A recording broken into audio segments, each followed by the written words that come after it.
नमस्कार दोस्तों, कैसे हो आप लोग। आशा करते हैं कि सब लोग बढ़िया होंगे, सकुशल होंगे। तो आज जो है मैं इस वीडियो में अपने इंग्लिश का स्ट्रेटजी बताने वाला हूं। मैं आपको बता दूं कि मैंने जो है एसएससी एमटीएस क्वालिफाई किया था। उस समय मेरा जो है इंग्लिश में 25 में 24 सही थे। इसके अलावा सीजीएल के मेंस में मेरे जो है 6 नंबर रहे हैं, जिसमें अभी हाल ही में जो 2022 हुआ है, जिसमें मेरा सिलेक्शन इनकम टैक्स इंस्पेक्टर के रूप में हुआ है, उसमें मेरे 45 में से 41 क्वेश्चन सही थे। और बाकी के भी अदर एग्जाम में मतलब इंग्लिश मेरा एक स्ट्रॉन्ग पॉइंट रहा है बाकी सब्जेक्ट के कंपेयर में। और मैं आपको बता दूं कि मैं बिहार बोर्ड से पढ़ाई किया था और बेसिक जो है मतलब जैसे क्लास 10th वगैरह है, वहाँ तक तो मुझे इंग्लिश का कुछ अता पता भी नहीं था। फिर उसके बाद इंटरमीडिएट में थोड़ा बहुत इंग्लिश पढ़ा था, बस वैसे ही कि मतलब एग्ज़ाम निकल जाए। फिर जब कॉम्पिटेटिव दुनिया में मैं आया, तो कॉम्पिटेटिव दुनिया में जब मैं आया तो मैंने जैसे इंग्लिश को समझा है, तो इंग्लिश इसमें 3 पार्ट में मैं इसको डिवाइड करता हूँ कॉम्पिटेटिव इंग्लिश को। पहला होता है ग्रामर, दूसरा होता है वोकैब और तीसरा होता है कॉम्प्रिहेंशन सेक्शन।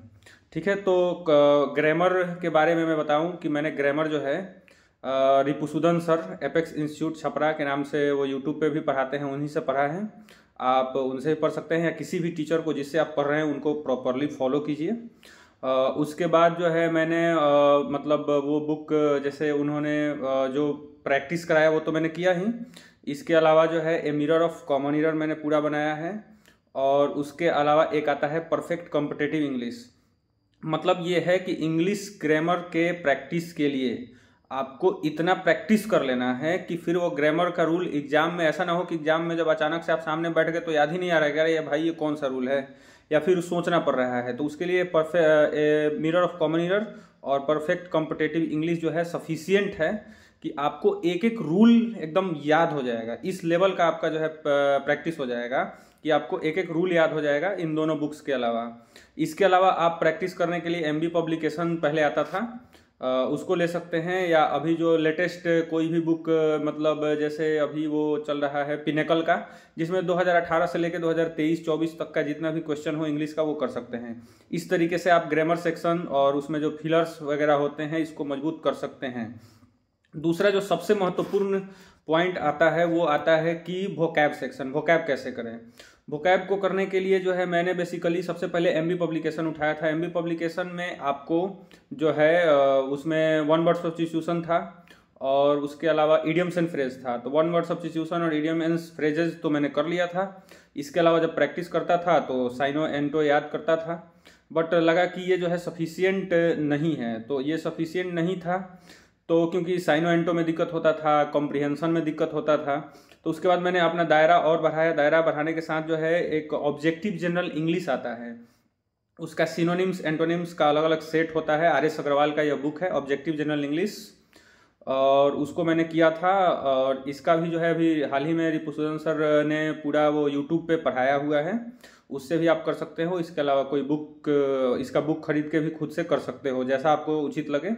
और इसके अलावा जो सबसे मतलब वो था, एक नीतू मैम का जो बुक आता है वो उनका वॉल्यूम 1 वॉल्यूम 2 तो मैंने वो पूरा रट रखा था। मेरे साथ मेरे सहयोगी इसमें निकेश जी हुआ करते थे, जो कि खुद जीएसटी इंस्पेक्टर थे और अभी पोस्टल इंस्पेक्टर हैं। उनके साथ हमारा एक ऑनलाइन कंपटीशन के तरीके से होता था कि आज हमें इतना 250 वर्ड याद कर लेना है, 300 वर्ड याद कर लेना है, या 250 वर्ड रिवीजन कर लेना है, 50 वर्ड याद कर लेना है। इस तरीके से एक चलता था। शुरू में वर्ड याद करने में काफ़ी कठिनाई हुई। मतलब आप समझ सकते हो कि एक बिहार बोर्ड का लड़का जिसको वर्ड के बारे में कोई जानकारी नहीं हो, वो मतलब वर्ड को कैसे करेगा, ये एक बहुत बड़ी समस्या होती थी। तो उसके बाद जो है मैंने एक नया तरीका, एक नया अप्रोच अपनाया उसमें, द हिंदू न्यूज़पेपर का।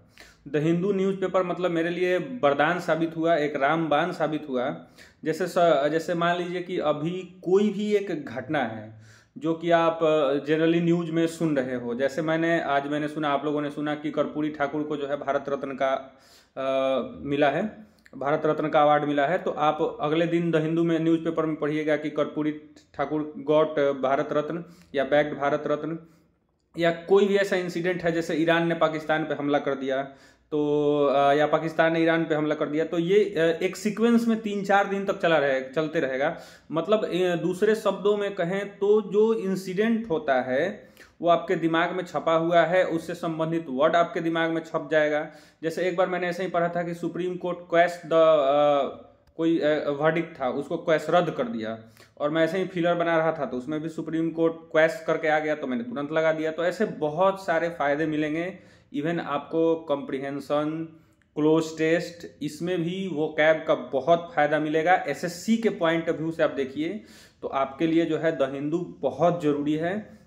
उस चीज़ को जो है आप अपने डेली लाइफ में लाइए। द हिंदू का पीडीएफ्स वगैरह मिल जाता है या फिर उसको आप परचेज भी कर सकते हैं।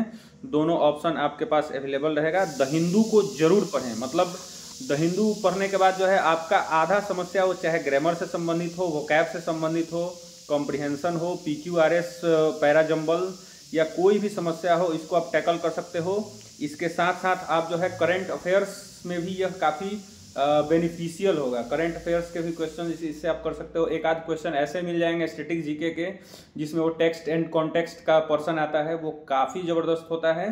तो मेरे हिसाब से तो मतलब द हिंदू मेरा सबसे बड़ा मतलब तुरुप का इक्का रहा है, सबसे ज़्यादा रामबान रहा है वोकैब के लिए और बाकी चीज़ों के प्रैक्टिस के लिए। मतलब आपको एक बेसिक ग्रामर आपको आना चाहिए।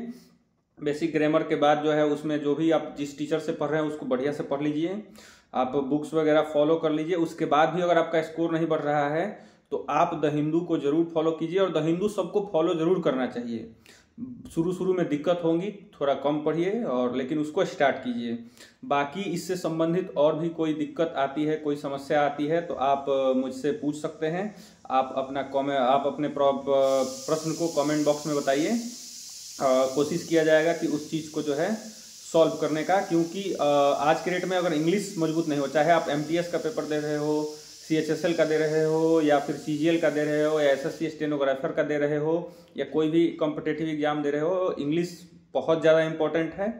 इंग्लिश के इम्पोर्टेंस को जो है अगर कंप्लीट करना है, compete करना है, उसको अच्छे से उसको टैकल करना है, तो इसलिए जो है आप इन सभी चीज़ों को ध्यान दें।